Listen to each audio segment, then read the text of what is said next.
Assalamualaikum warahmatullahi wabarakatuh. Selamat pagi. Perkenalkan nama saya Juliarti Gresilia dengan NIM 4152101162 dan teman saya. Saya Yeni Monika Belai dengan NIM 4152101145. Di sini kami akan mempresentasikan hasil dari kelas proyek data science kami dan kami akan membawakan prediksi gagal jantung.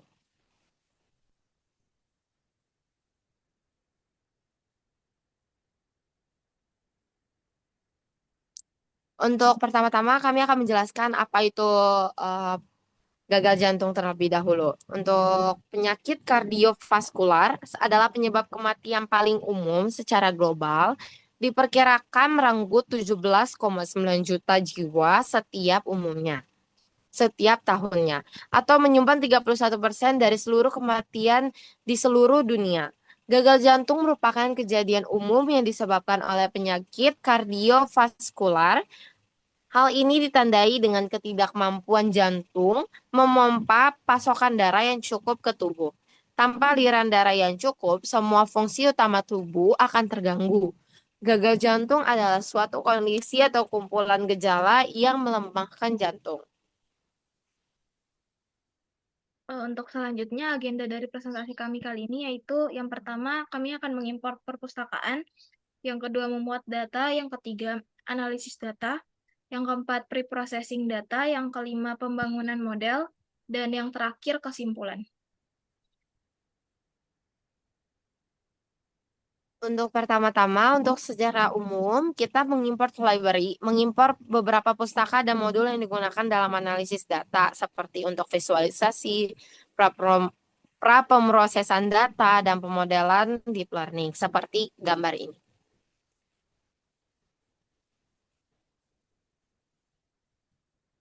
Kemudian berikutnya memuat data. Di sini data terdiri dari umur, anemia, dan lainnya.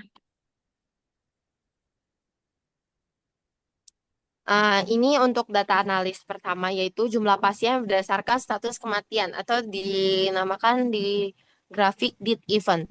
Bar pertama, kosong, mewakili pasien yang tidak meninggal, jumlahnya sekitar 200 pasien. Bar kedua, yang warna agak ungu, mewakili pasien yang meninggal, jumlahnya lebih rendah, sekitar 100 pasien. Secara keseluruhan, lebih banyak pasien yang bertahan hidup daripada yang meninggal dalam data ini. Nah, kemudian ini untuk korelasi angka antara faktor kesehatan dan resiko kematian. Yang pertama, time memiliki korelasi negatif minus 0,53 dengan death event, artinya semakin lama bertahan hidup, semakin rendah resiko kematian. Yang kedua, ejection fraction juga berkorelasi negatif minus 0,27 menunjukkan bahwa fungsi jantung yang lebih baik menurunkan risiko kematian. Yang ketiga, serum creatinine yang memiliki korelasi positif 0,29 yang berarti kadar kreatin yang tinggi meningkatkan risiko kematian. Angka-angka ini membantu melihat bagaimana faktor-faktor tersebut mempengaruhi risiko kematian.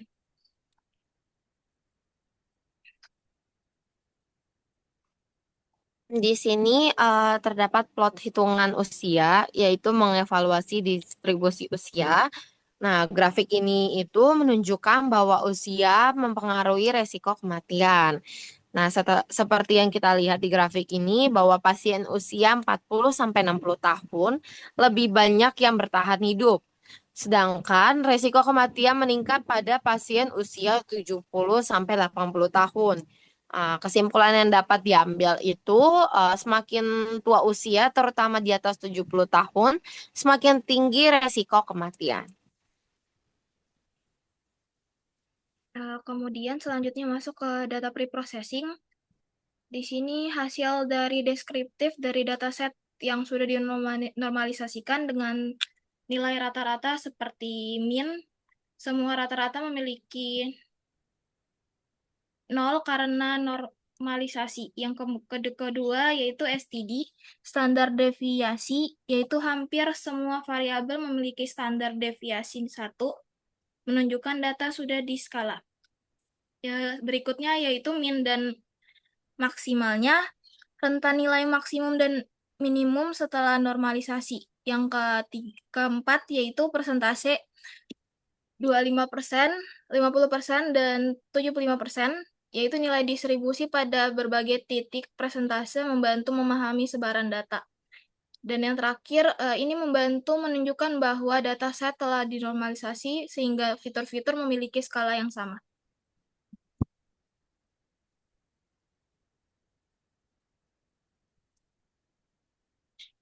Kita masuk di pemodelan. Ini untuk data lati, untuk gambarnya itu ada data lati dan validasi loss-nya. Untuk pemodelannya sendiri, kita memilih model menggunakan ANN. Untuk kerugian loss menurun seiring waktu selama pelatihan model seperti dilihat di grafik tersebut. Yang pertama, training loss dan validation loss sama menurun di awal menandakan model belajar baik. Yang kedua, setelah sekitar 20 epoch, validasi loss mulai meningkat menunjukkan overfitting. Ini artinya model mulai bekerja terlalu baik pada data pelatihan tetapi kurang efektif pada data baru atau validasi. Yang ketiga itu fluktuasi validasi loss setelah 30 epoch mengidentifikasi bahwa model tidak generalisasi dengan baik pada data baru.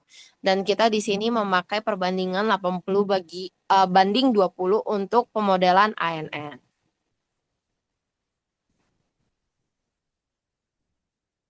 Kemudian selanjutnya training akurasi dan validation akurasi selama pelatihan model. Di sini training akurasi turun setelah beberapa epoch pertama dan statement di sekitar 64,75%, dan kemudian validation akurasi tetap konstan pada 66,75% sepanjang pelatihan. Hal ini menunjukkan bahwa model tidak belajar dengan baik dari data pelatihan dan validasi akurasi lebih tinggi tetapi tidak stagnan, yang mungkin menandakan model mengalami underfitting dan tidak belajar secara optimal dari data yang diberikan.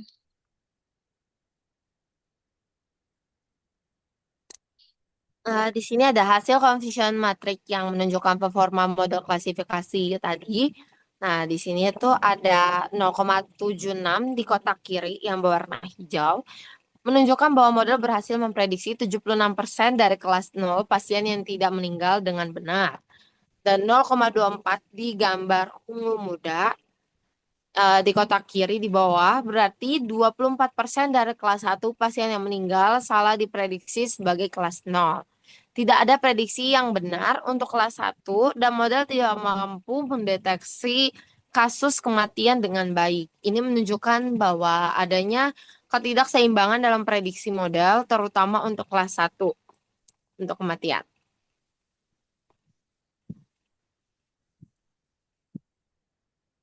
Nah, kemudian ini untuk hasil evaluasi model berdasarkan laporan klasifikasi.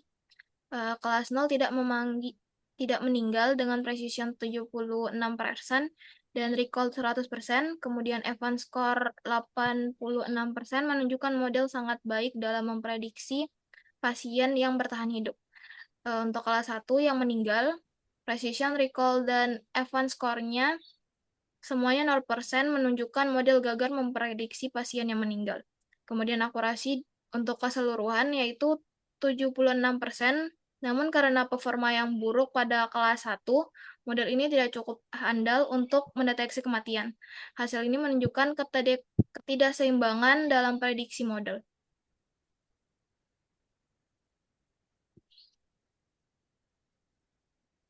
Selanjutnya, kami mencoba menggunakan Kamins. Kami mencoba untuk clustering. Nah, di sini itu klasterisasi pasien berdasarkan usia dan fraksi ejeksi jantung. Kami memakai itu. Setiap titik mewakili seorang pasien dengan warna yang menunjukkan klaster yang berbeda. Klaster membantu mengelompokkan pasien dengan karakteristik serupa, misalnya usia dan efisiensi jantung yang mirip. Nah, ini contoh gambarnya.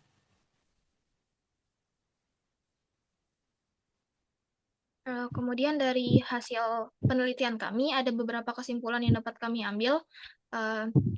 Untuk memprediksi gagal jantung menggunakan ANN berdasarkan dataset dengan kombinasi K-means untuk klasterisasi. Langkah-langkah utamanya mencangkup preprocessing data, yaitu di mana data dibersihkan dan dinormalisasi, kemudian dibagi menjadi fitur dan target untuk pelatihan, seperti yang telah dijelaskan tadi.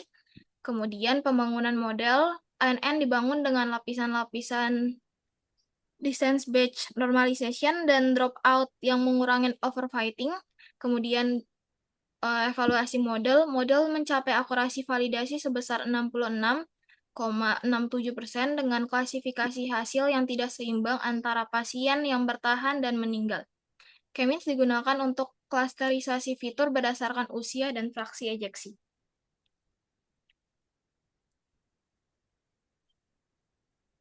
Sekian dari kelompok kami, kurang lebihnya mohon maaf. Terima kasih. Wassalamualaikum warahmatullahi wabarakatuh.